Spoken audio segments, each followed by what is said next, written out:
You're listening to the 412 podcast from FBC Mustang in Mustang, Oklahoma, where we take you behind the scenes as we equip the saints for the work of the ministry. I'm Jeremy Davis, your host. Let's get started. What is it that you're looking forward to the most? Great chance to get to know people better. It is an absolute madhouse.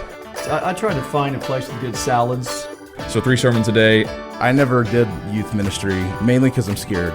It feels good up here.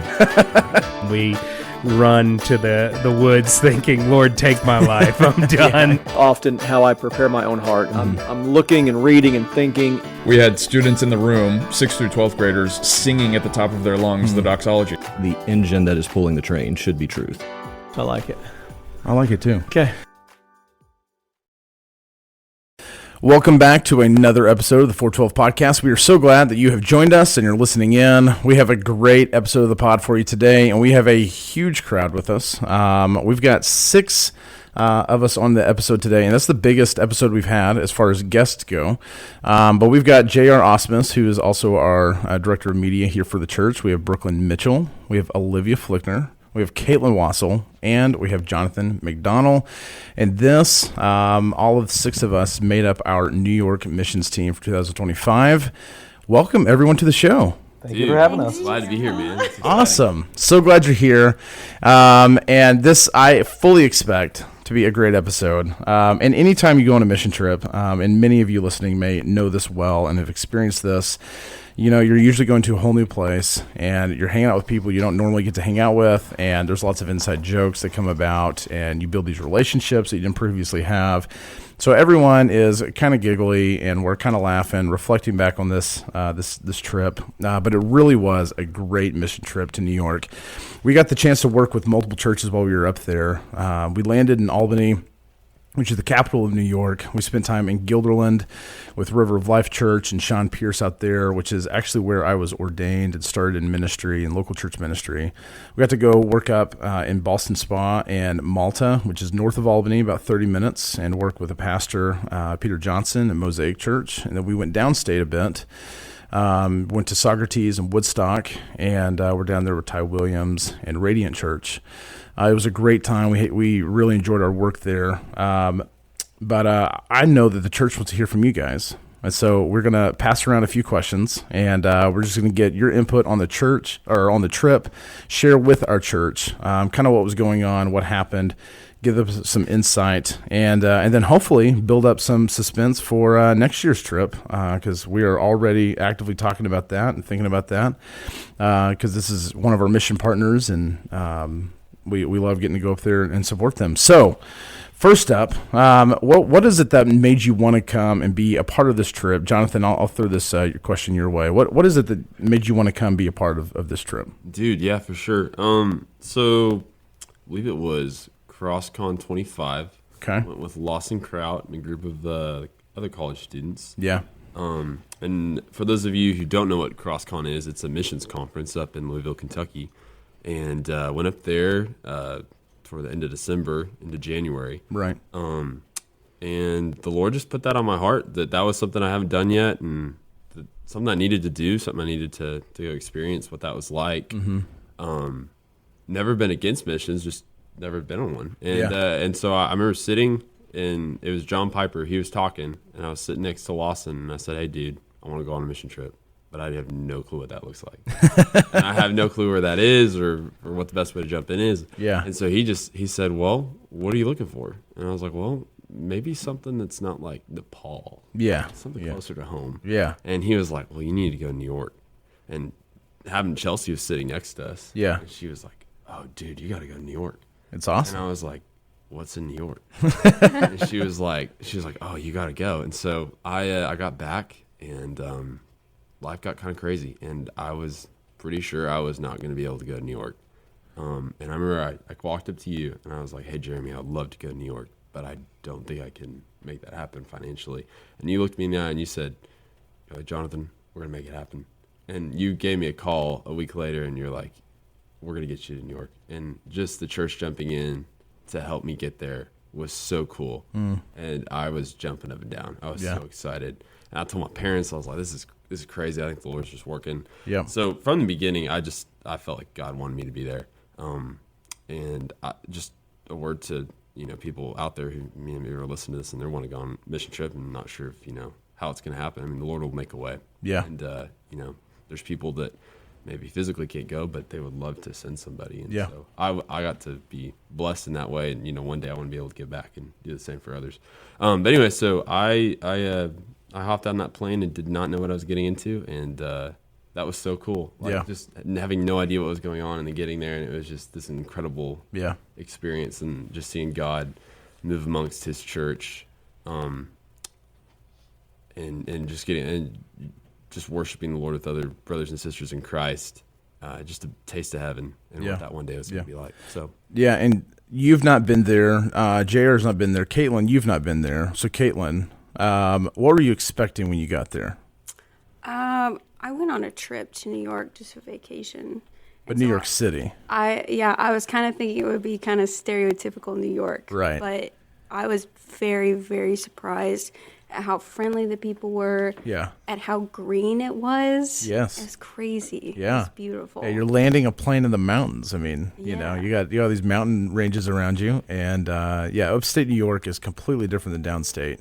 Yeah. And so it's a whole different place. JR, what about you? What were you kind of expecting when we went?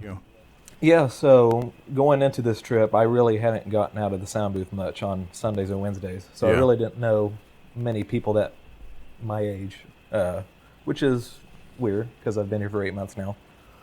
So I was expecting for it to be a little bit awkward at the beginning, but we really, really grew in friendship and bonded together over the week, and I would say the other four would say the same. Also, when you think of New York, you immediately think of New York City. And when we landed, just to see the beautiful creation, the trees, the mountains, the various lakes down there, that was really great to see. And then the last thing I'd say is Jeremy told us all it's going to be beautiful weather down there.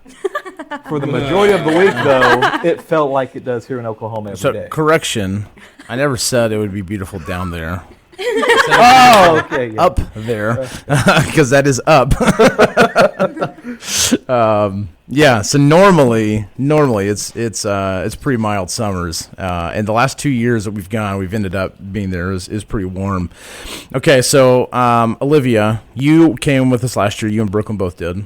So going into this year 2, was there anything you were kind of expecting, and maybe something that surprised you that was not what you expected going back to New York?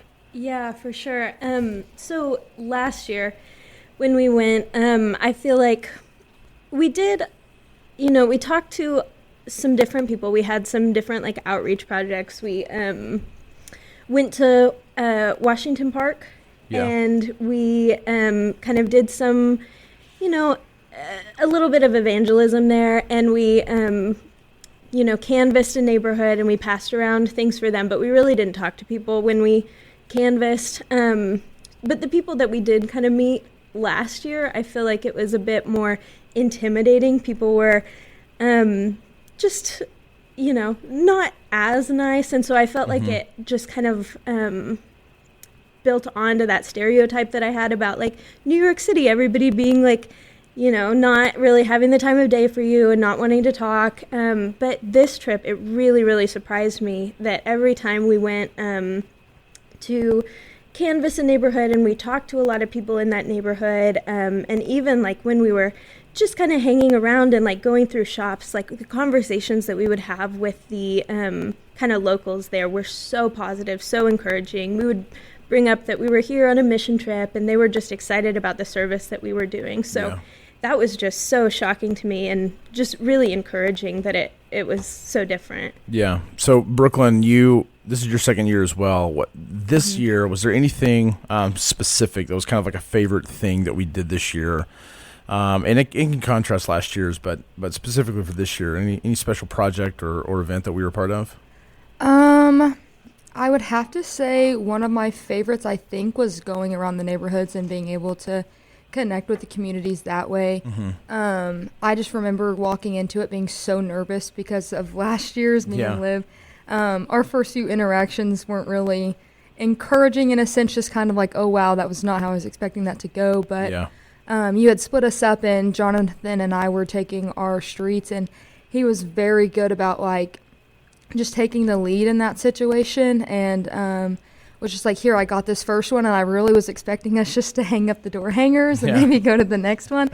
And then he rang the doorbell, and I was like, I guess this is what we're doing now. And I honestly am so thankful for that, though, because had we not done that, we wouldn't have had as many conversations or been able to get like good feedback from people. And it was so encouraging to see, and it was so just relieving to me, because all of my nerves just immediately were like, oh, well, Jonathan can do that so easily. Like it's going to be just fine whenever somebody's having that conversation with me. And I remember all of my like anxiousness and just nerves and shakiness immediately going away. And so that was probably one of my favorite things about it. Yeah. Caitlin, was there ever a moment that maybe the Lord was working in a special way, or something you observed that, just made an impression on you throughout the trip? So whether it was out canvassing or a part of an event at a church or not. Oh, yeah.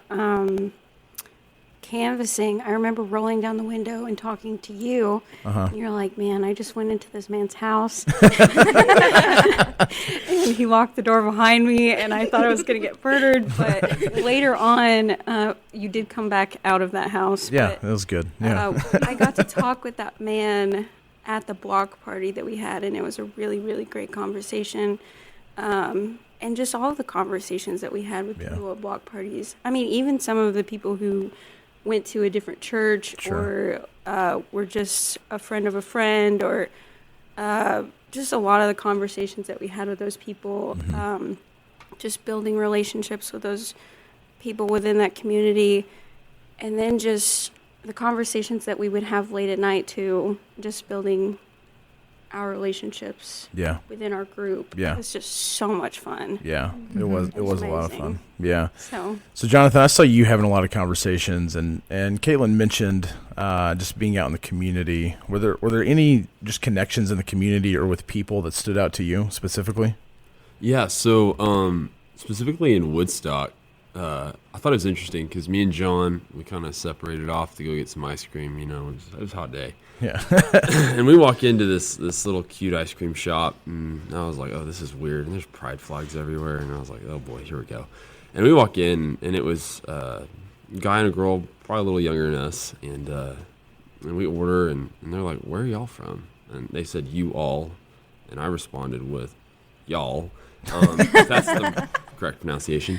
And we were like, we're from Oklahoma. We're up here on a mission trip. And John called you our tour guide. No. Because you are a tour guide. And I was like, well, he's kind of our pastor, too. And kind of, yeah. And then they were like, you have a tour guide that's a pastor? And I was like, more like a pastor that's tour guide, but same thing. Yeah. And they had never left Woodstock their entire life. And they were like, oh, it's so boring here and whatnot. And you could really tell there was just this longing for something more. Yeah. And so we invited them to the block party, and they didn't show up. But I thought it was interesting just how reading the scriptures and, the harvest is plentiful, but the laborers are few. And then going down the street, my ice cream cone melted, and I had to go wash my hands somewhere. And so I walked into this one shop, and later on everybody was telling me, you are going to get murdered. Anyway, he was super nice and let me go out back and wash my hands with his hose, which apparently you don't do that in New York. But being from Oklahoma, I was like, this is perfectly normal. I do this all the time. And just the conversation I had with him, and he was, living for himself, partying it up every night. And I was just like, hey, man, we're having a barbecue, which is not a barbecue. It's actually just hot dogs and hamburgers. Yeah. But just nevertheless, come join us. Come, hang out with us. We'd love to see you there. And just the openness to share the gospel up there, I think, was something unique. I mean, down here in the Bible Belt, everyone thinks they're a Christian. Right. And if you mention anything about the possibility that they're not, they get offended. Yeah. But up there, they're so open to it. Yeah. And I think that it kind of shocked me at first. I was like, man, this is easy. Like, you can just slide in. The door's open. Yeah, door's wide open. Yeah. So obviously we had a time constraint, but the openness to the conversations was really interesting. Yeah. Sorry, that was a very long answer. No, you're good. You're good. Also, if you're in New York, don't ever go to the back and wash your hands with someone's hose. That's not smart. Don't do it. Brookelyn, you were pretty social. Any connections with people? I know you just mentioned that you'd been texting somebody from up there just today. Yeah. So Michelle Martinez, wife of the pastor down at Redemption Hill. Redemption Hill. Yeah, Baptist Church. at Redemption Hill, it's the church that we had stayed at during our time, and last year we did a lot of our ministries there, just helping with upkeep and welding the backstop and just some clearance. But this year we really just stayed there and then did a lot of our ministries elsewhere at different churches. But she had just texted me saying how thankful she was that we were down there and for just what we were doing in the area and being able to help so many people, and that it almost just felt lonely without all of our presence in that big church, because they stay upstairs in the church in their apartment. But was just so encouraged by us and our wants to come down there and be a part of that and be able to talk to those people and have those connections. And the love I have for them, and now for Albany through your love, Jeremy. I'm just so thankful that you've been able to share that with us, because Albany is now such a big place in my heart, and just all the people that we've met along the way. Yeah, that's cool. And one thing we always get to do is get to reconnect with some of the families of people that my wife and I knew while we were there. We lived up there for 5 years, and so this time we were with the Holberts. Similar to last year, we were with them as well. A family that I served with and did ministry with while we were up there. And you can just see the need and desire for Christian community and connection, because just immediately as you walk in, there's a kind of get to know you for a minute, and then pretty soon the kids are running around with you, and you're playing games and you're doing stuff, and JR's getting hit in the head with a bat by Jonathan, and it goes quickly. Those relationships develop really fast, because I think there's a need and a desire for that, and they have a lack of community among other believers up there, and I think that's one thing that's really apparent. JR, what for you? Is there any specific ways that you really grew in your faith and really grew in your relationship with the Lord while we were up there and throughout this process? Yeah, so I've been involved in many mission trips, and almost all of them have to deal with helping small churches barely getting by, whether that's they're small in attendance, people aren't being faithful to serve, or bad leadership. And this was one of those trips where we were helping those churches that have really strong leadership, in my opinion, but are having a hard time getting the community to be involved. Most of the community, I would say, is not saved. Those pastors told us, and they all agreed that there's only 3%, 2% evangelical Christians down there. So, of course, people are going to have a hard time receiving the message of the gospel. So just going down there, throwing those block parties and reaching out to the community, that definitely helped me learn to be more vocal about my faith, learn to love others well, because we are blessed here with faithful church members all around us that care for us, that pray for us, and that's just not something that happens a lot down there.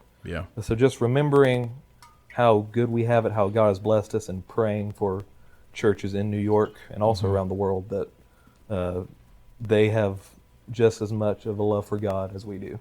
And yet, in the moment, they're suffering, they're going through hardships, but that will make them stronger.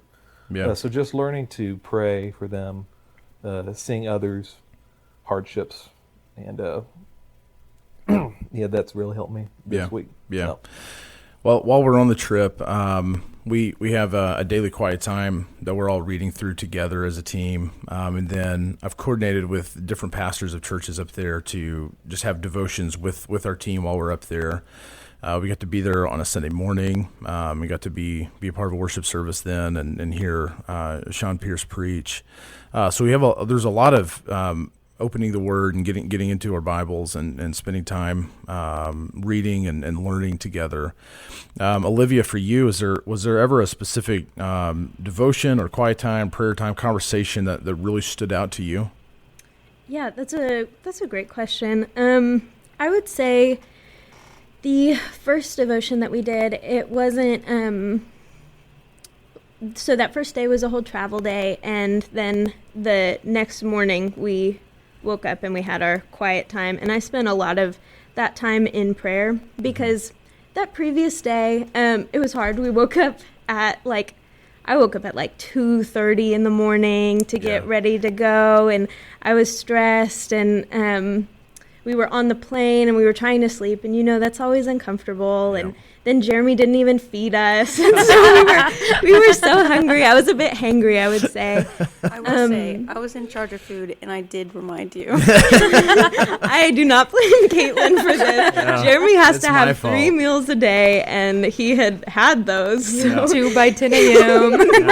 so at that All point, me. we were all a little hungry, and and we didn't say anything about it.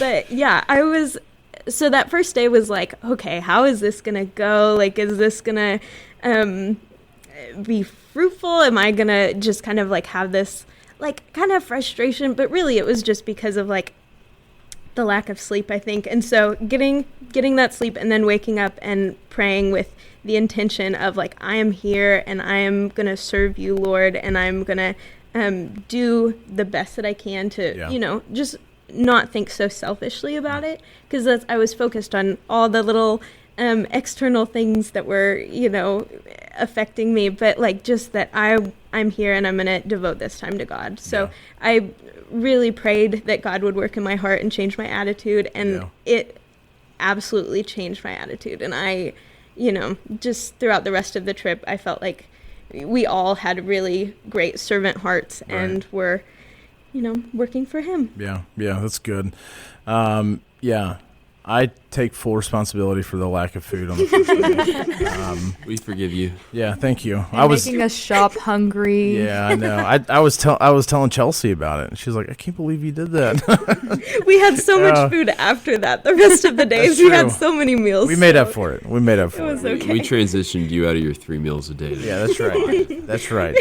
So, Jonathan, what about you? Anything specific from your devotions or quiet times, prayer times? So Thursday night we had a surprise invite to their what did they call that? Life group.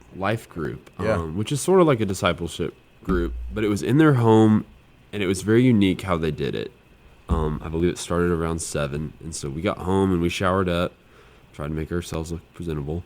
And then we walked upstairs and into their home, and that was my first time in their house. And we walked in, and their church was there, and we sat down and we had buffalo macaroni and chips and tea, and it was delicious. It was amazing. Then we did that, and then we pulled our hymnals out and we sang, and then we read out of I believe it was Matthew 23, and they were going through what book were they going through? They're going through Not a Fan, Kyle Not a Fan. Idleman. And it hit me when he was talking. He said we don't want to be fans of Christ, we want to be followers. And he said so often we think the views of others are so important that we lose sight of the truth. And that hit me because, especially in my walk, I love to please other people, and I'm like, as long as other people are okay with what I'm doing, I must be doing it right. And I was sitting there and I was like, that is so wrong. And if I don't hold my life up to God's truth and let that be my mirror, and I could be walking off a cliff, hurting other people, leading them the wrong way. So man, that was just conviction of the Lord right there. So that was really cool. And we talked later. I mean, that just felt like we were in the New Testament church. I know it. I mean, it was very New We're Testament. just eyes are open, looking around like, whoa, what just happened? Yeah. And it was so precious in so many ways, and just something I'll never forget. Yeah, that is certainly one of those moments in times that I don't think I'll ever forget, because it really was a unique and just cool experience to get to be there together. So cool. Yeah, and it's neat that I often think about the fact that there's some of those people we may never see again. Yeah. On this side of eternity.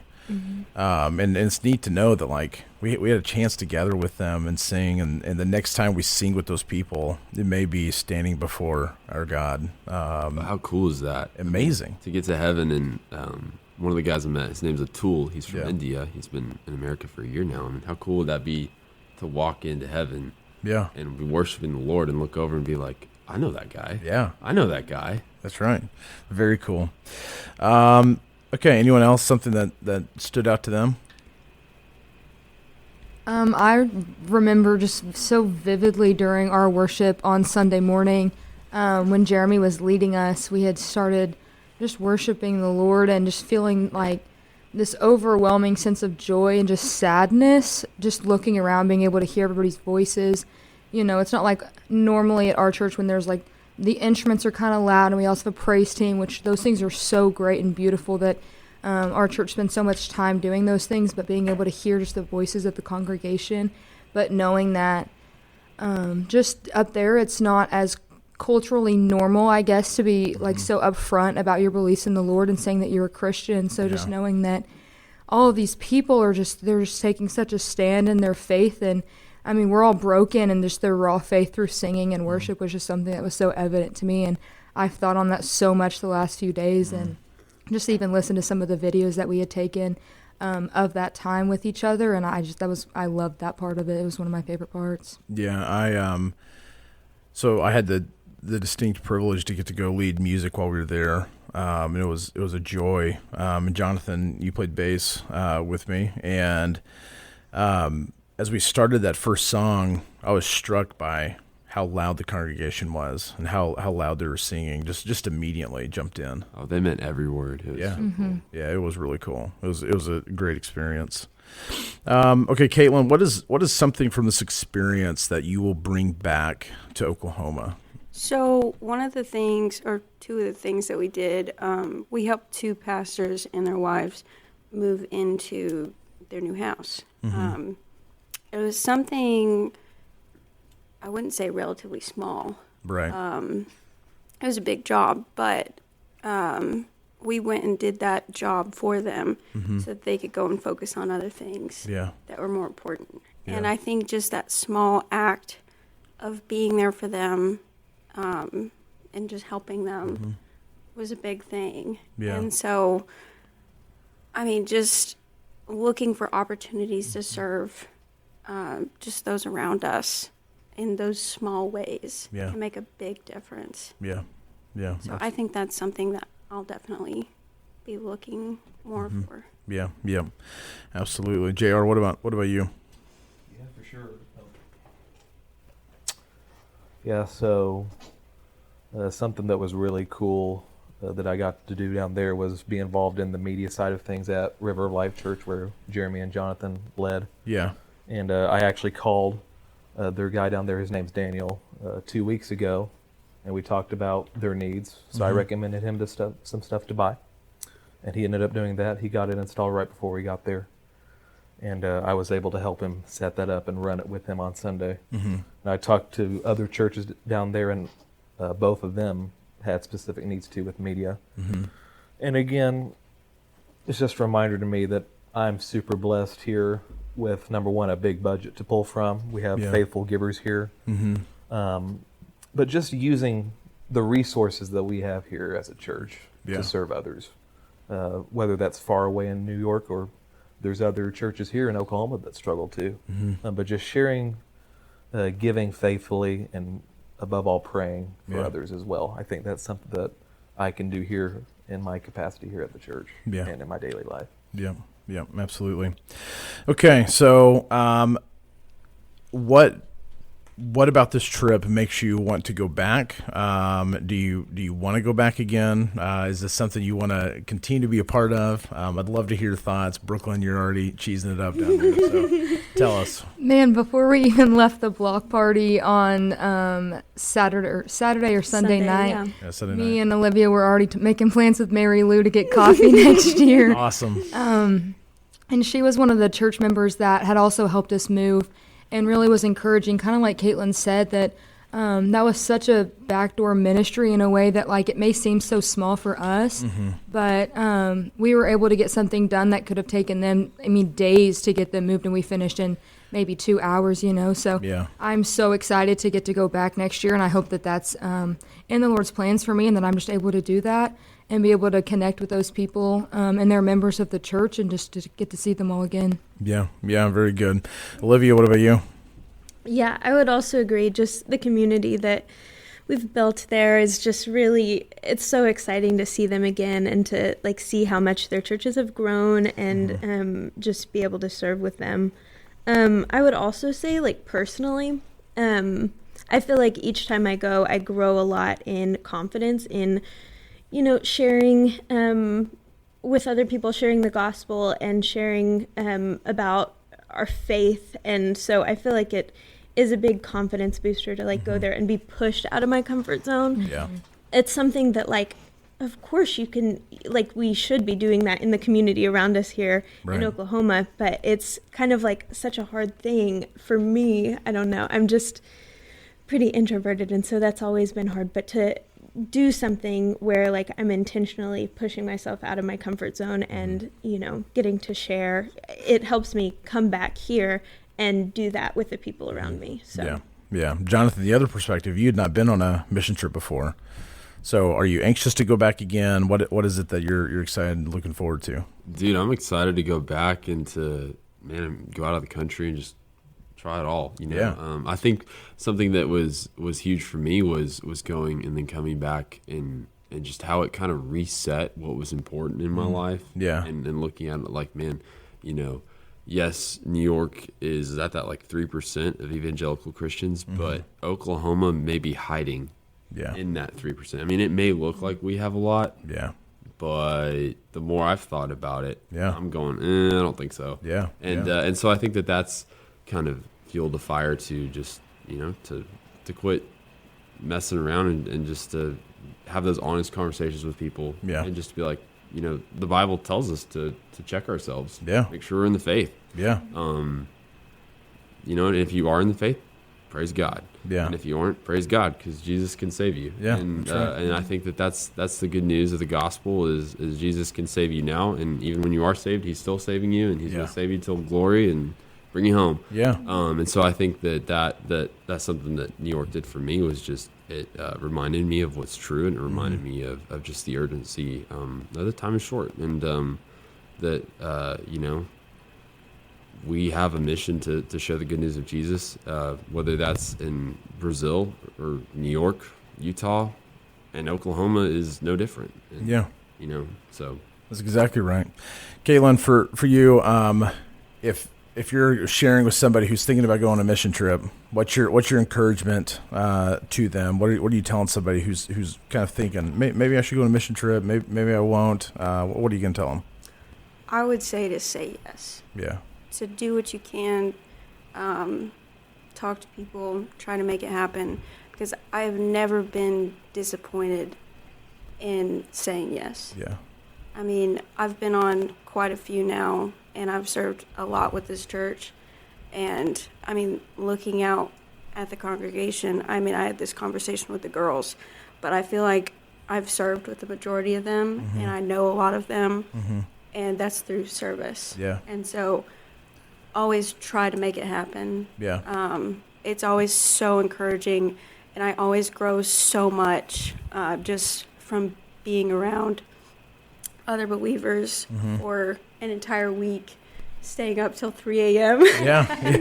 having the most amazing conversations with them. And so try to make it happen. Yeah. Try to say yes. people are a lot funnier at 3 a.m. It's true. Yes, You don't really I know a agree. person until you've experienced that. Okay, so that segues us into our last question. Before we end, maybe you want to open this up. Share with us what's the funniest thing that happened on this trip. And there's a lot of funny stuff. There that happened. is, but there's only one story. It's truly worth telling. So we were up at Lake George, hiking up Prospect Mountain, which was so cool. And we got to the bottom, and JR, the most generous man on the trip, was like, "I want to take y'all to get some lobster." And so we went to the lobster pot, and me and Jeremy had a moment where we were like, we don't want this entire lobster, so we shared a lobster sandwich. We shared a lobster That was sandwich. cute. It was. Anyway, and so we finished our meal, and we were just chatting, and Jeremy's like, I'll be a gentleman, and I'll go get the car. And the meter was running out. meter was running. That was it. You're right. Wasn't being a gentleman. To be fair, our meter was out. So I didn't want to get ticketed. You're so right. You're going to make JR pay for that, too. Anyway. That's why they call me Big Money. Big money. Yeah. So anyway, Jeremy, being the gentleman that he is, went to go pay the meter and then decided I'm going to grab the car and pull up. So he pulls up, and we all looked at each other, and we were like, we have an idea. This could be really funny or really bad. So I got up, and I went and talked to the manager, and I was like, hey, it's our pa's birthday. Then she smiled, and I said, no, it's not. But we do want to sing him happy birthday today, and we would love it if y'all would join in. And so, lo and behold, they were like, heck yeah. And so we went back, and we were getting ready, and then the phone rang, and Caitlin picked it up and blew our cover. I'm sorry. He was like, let's go. How much time do you guys need? That's right. Well, and okay, so you're Was it calling me gonna come Pa back at this in? point on the trip because my yeah. kids call me Pa. And early on in the trip, you guys had identified, which someone's math is wrong, but someone thought I was old enough to be your father, which I'm not. But, I am 35 and getting aged. But you were calling me Pa. I call Caitlin. I say, hey, how much longer are you guys going to be? I've got the car pulled up. And she's laughing about something. And then JR takes the phone and tells me that he forgot his wallet. Please bring my backpack to me. So, Big Money is also a big liar. But anyway, so JR masterfully got Jeremy to come inside. And Jeremy, for proof, recorded a video that we will be posting. Yeah. And said that this is about to be the dumbest prank sold ever. Something dumb's about to happen. So as he walked in, I screamed, "It's Pa's birthday!" And the entire restaurant. You gotta do it though. It's Pa's birthday. Anyway, we're gonna cut that out. But the entire restaurant, which was us and two older people from like Maine or something, started singing "Happy Birthday" to Pa, and it was awesome. Had a great time, and then he sat down and scolded us for doing that. That's not true. And then it got even better. All of the staff and their kids came back to give Pa brownie. Yeah. And then, like the good Pa he is, he cut it up into 6 individual pieces. I did. I shared it with everybody. He fed us all. It was a glorious brownie too. Like, It was good. They So had a good. candle in it and I know it. everything. Yeah. Cool Whip on it. Yeah. No whipped cream I there. have the candle in my office now. So I kept it. So cute. I kept it. So sentimental. We had a lot of fun. It was a really great trip. And if anyone out there is interested in being a part of New York 2026, because we are certainly going to be going back, be sure to reach out and let me know. Primarily, it is advertised out to our Crossroads students first, because that's the area of ministry that I work with here. And then we usually go out beyond that. After we've initially gotten some Crossroads students to be a part of it. But missions is obviously a big part of our church, and it's a big part of what we do. If you're interested in missions or anything going on with that, be sure to reach out to Lawson Crowd, who's our director of missions here for our church. And he does a lot to get people on trips, to plan those trips, to organize those trips. He always does a great job.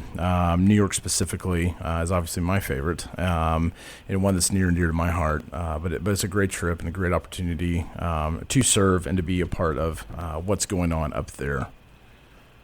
Yeah, I'll just say something and real quick too. Week after week we're equipped by our pastors, our Sunday school leaders, and all that. And I heard this at CrossCon too. But we're either senders in the church or we're goers. We're all being equipped, and at some point we got to extend that. Mm-hmm. So if you've not been involved in a mission trip yet, I would encourage you to do that. You're gonna make so many inside jokes while you're there, such as quote the perforated card end of quote. We're gonna go say that this week, and no one is gonna know what we're talking about. That's right. Right. But you make so many memories there. I wouldn't trade the time that we spent last week together for anything. But more than that, it's about expanding the kingdom. Yeah, And, that's right. So that's what it's all about. And I'm forever thankful to every one of these guys in this room for what they've done for my spiritual journey this week. And if you're not involved in missions, you're missing out. You need to be a part of it. Yeah, Sure. yeah, that's a great word. That's a great way to sign off. So, to the listeners, thank you so much for joining us once again for the 412 podcast. For all of you, thank you so much for being a part of the show and giving up another afternoon to come and record and share your experience. Until next time, we'll see you here on the 412 podcast. This podcast is made possible by the members of First Baptist Mustang. This podcast is produced by John Osmus, our Director of Media, artwork by Olivia Travis, Director of Communications, and music by Pastor John Brewer, Worship Pastor here at FBC Mustang. For more information about First Baptist Church in Mustang, you can go to fbcmustang.org. Thank you for joining us for another episode of the 412 podcast.